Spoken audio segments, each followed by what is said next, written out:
Mais Bud m'a montré son avant-bras et... bordel, il y avait une énorme boursouflure rouge, dégueulasse, qui gonflait, avec 2 gros trous comme des tunnels dans sa peau. Et ça suintait un liquide bien crade. Pendant que je fixais ça, probablement avec une expression d'horreur, Bud a ajouté « C'était gros comme mon poing, mec, avec des pattes et des selles chelous. Ça fait un mal de chien. » Je ne l'avais jamais vu aussi secoué.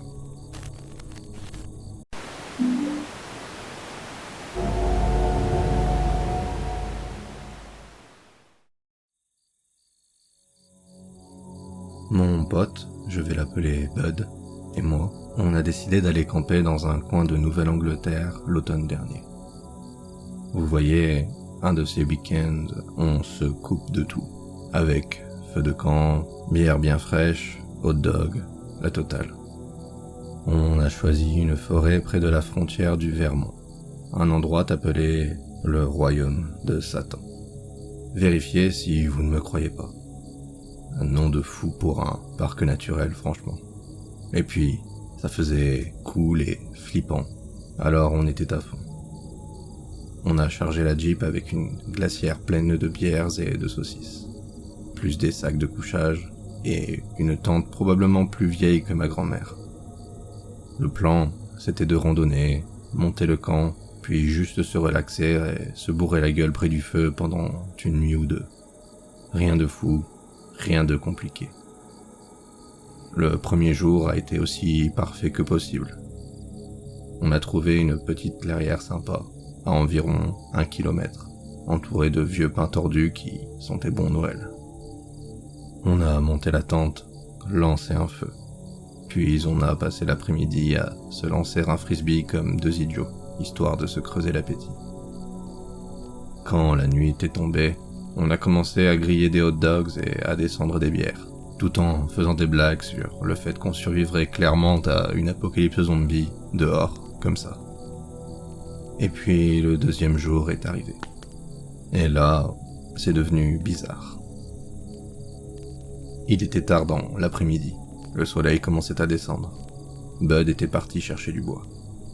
Moi, je préparais le feu en essayant d'avoir l'air de savoir ce que je faisais.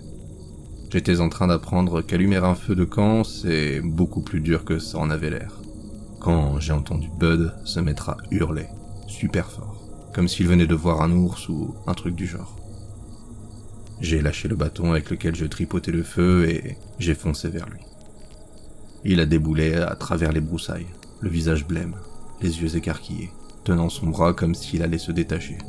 Je lui ai demandé s'il allait bien, et Bud a lâché. Un insecte, mec, un putain d'insecte énorme mordu. Énorme, genre comme dans un film de monstre. Je me suis dit qu'il exagérait. Enfin, c'est ce que font les gens tout le temps, non? En faire des caisses.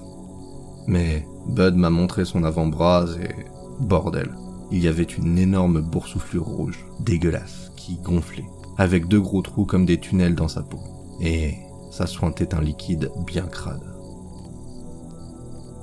Pendant que je fixais ça, probablement avec une expression d'horreur, Bud a ajouté « C'était gros comme mon poing, mec, avec des pattes et des selles chelous. Ça fait un mal de chien. » Je ne l'avais jamais vu aussi secoué. Bud était le genre de type qui avait rigolé une fois après s'être fait piquer en pleine face par une guêpe lors d'un barbecue. Ce n'était pas une pute de l'attention, ni un flippé des insectes. Alors, le voir dans cet état, ça m'a fait flipper aussi en gros. Je l'ai ramené au camp, j'ai sorti la trousse de secours. Dieu merci, je ne l'avais pas oublié. Mis de l'antiseptique sur la morsure et bandé son bras. Bud grimaçait tout du long, marmonnant que ça brûlait comme l'enfer, et moi je lui disais « Ça va aller mec, on en rira sûrement plus tard. » Sauf qu'il n'a pas ri. Il est resté assis à fixer le feu, nerveux, à tressauter au moindre bruit. Je me suis dit qu'à la nuit tombée, il irait mieux.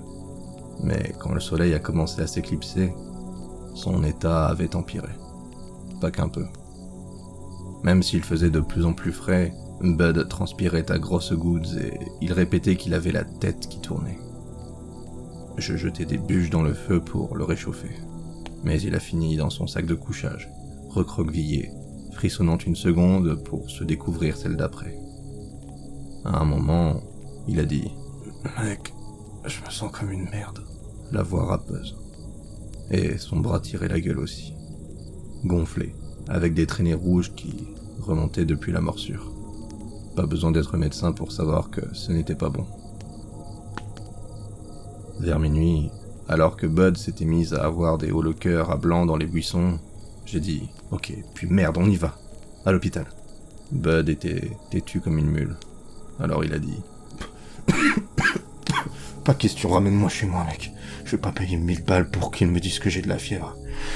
Ramène-moi juste chez moi. » Je lui ai dit « Comme tu veux, c'est ton choix. » On a plié nos affaires dans ma vieille Jeep pourrie et on a pris la route du retour. Sauf que le trajet a été infernal. Il faisait noir complet. On roulait sur des routes sinueuses à travers les bois. Bud était recroquevillé côté passager, gémissant comme s'il était en train de crever. J'avais mis le chauffage à fond pour le réchauffer, mais il tremblait quand même. Et puis, au bout d'environ 20 minutes, il s'est redressé d'un coup, avec une expression terrifiée. Il avait l'air désespéré, et il a dit « Arrête-toi, mec, faut que j'aille aux chiottes, là, tout de suite. » Je lui ai demandé s'il pouvait se retenir, mais il était déjà en train de griffer la poignée de la portière. Alors j'ai donné un coup de volant vers le bas-côté, et il a bondi dehors avant même que je coupe le moteur. C'était un tronçon de route paumé, des arbres d'un côté, un grand champ noir de l'autre. Il a titubé dans le champ, disparaissant dans les ombres. Et moi, je suis resté là, phare braqué dans la nuit, à me dire que notre week-end était devenu un enfer et que je commençais à paniquer pour Bud. Et là, sorti de nulle part, j'ai entendu un cri. Pas un cri du genre « Oups, je suis tombé ». Non, un hurlement à vous glacer le sang, saturé par la peur. Mon cœur s'est presque arrêté. J'étais hors de la Jeep en une fraction de seconde, à hurler « Bud, qu'est-ce qui se passe ?» J'allais courir dans le champ quand je l'ai vu revenir en boitant, le plus vite qu'il pouvait, blanc comme un linge, avec du rouge sur les mains jusqu'aux poignets. Avant même que je puisse dire quoi que ce soit, il a crié « Faut qu'on se casse, mec !» Et quand il s'est affalé côté passager, il a hurlé quelque chose comme « Vite, maintenant, démarre !» Je n'ai posé aucune question. J'ai enfoncé l'accélérateur, les pneus ont crissé, mon pouls tambouriné. Je n'arrêtais pas de lui demander ce qui s'était passé, s'il allait bien, ce genre de choses. Mais il était recroquevillé, haletant, secouant la tête, alternant entre me supplier d'arrêter de poser des questions et de l'amener à l'hôpital aussi vite que possible. Il était terrifié comme je ne l'avais jamais vu. Bud avait toujours eu l'air du genre à mettre un coup de poing à un ours avant de s'enfuir. Et là, c'était une épave. On est arrivé aux urgences d'un petit hôpital.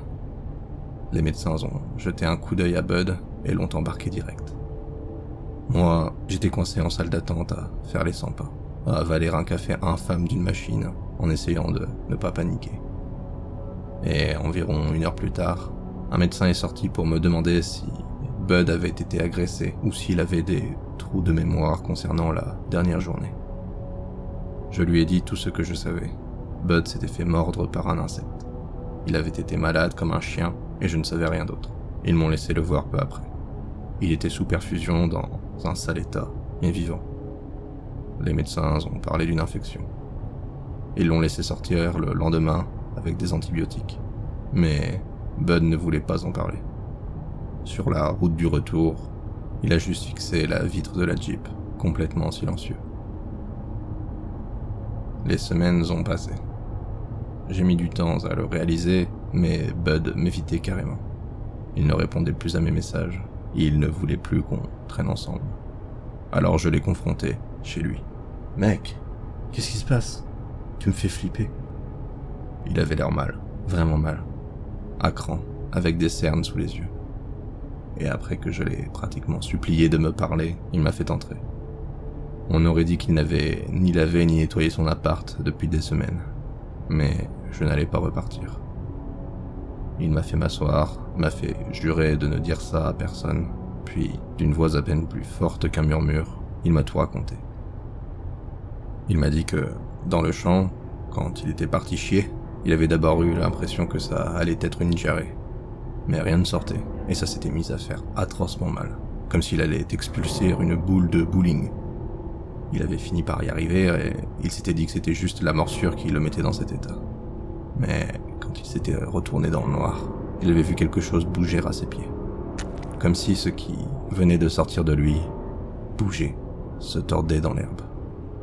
Et là, il avait remarqué qu'il y avait du sang sur l'arrière de ses jambes. Voilà pourquoi il en avait plein les mains quand il était revenu à la Jeep. Et dès qu'il avait vu tout ce sang, il avait paniqué et il avait fui. Je suis resté là, bouche bée. Mais... putain, Bud, il ne me regardait même pas. Il a continué. Je sais pas ce que c'était, mec, mais c'était pas normal. J'en rêve tout le temps. Je le vois ramper vers moi, j'entends ces bruits mouillés, ces cliquetis. Je me réveille en hurlant. Parfois, j'ai l'impression que c'est encore en moi, que ça attend. Il était en vrac. Il ne voulait pas voir de psy, il ne voulait pas retourner à l'hôpital. Il disait qu'il le ferait enfermer ou qu'il le découperait pour l'autopsier.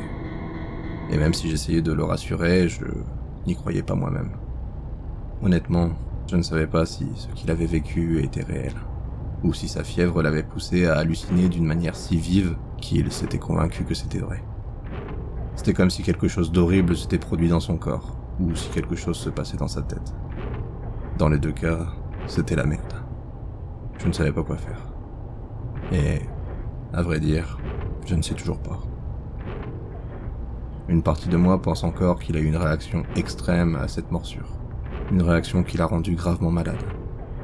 Mais une autre partie de moi sait qu'il ne dit pas ce genre de choses, à moins d'être 100% sérieuse et convaincue. C'est mon meilleur ami, et j'ai peur pour lui. Mais ce qui me fait encore plus peur, c'est de penser à ce qui l'a mordu. Ce truc qui est toujours là dehors, dans le royaume de Satan. Ce qu'il croit avoir pondu dans ce champ cette nuit-là, recouvert de son propre sang.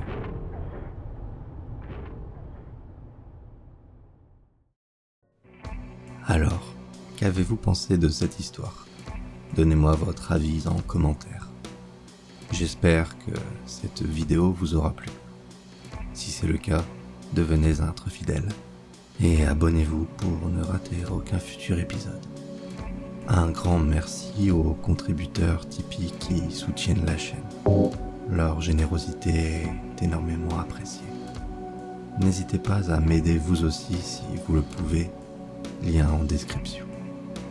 Si vous avez des histoires personnelles à raconter, n'hésitez pas à tester votre plume et m'envoyer par mail vos écrits.